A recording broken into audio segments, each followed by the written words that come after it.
Hey everyone, welcome back to my channel. Just want to do a quick video on how to change the strut bar.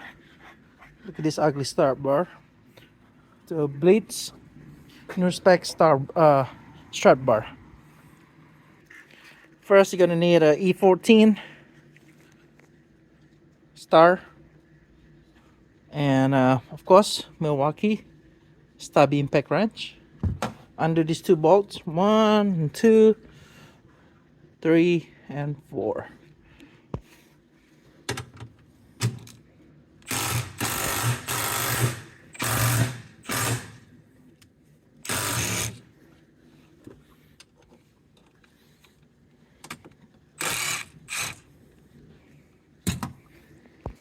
So this is original from Japan.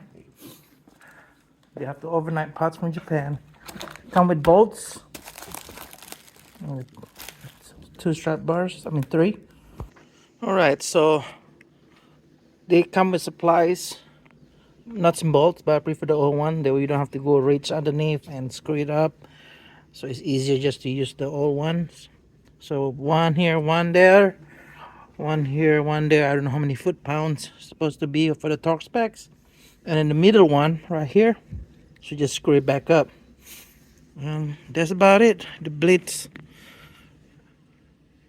strut bar for the A90 Toyota Supra 2020 and up. Thanks.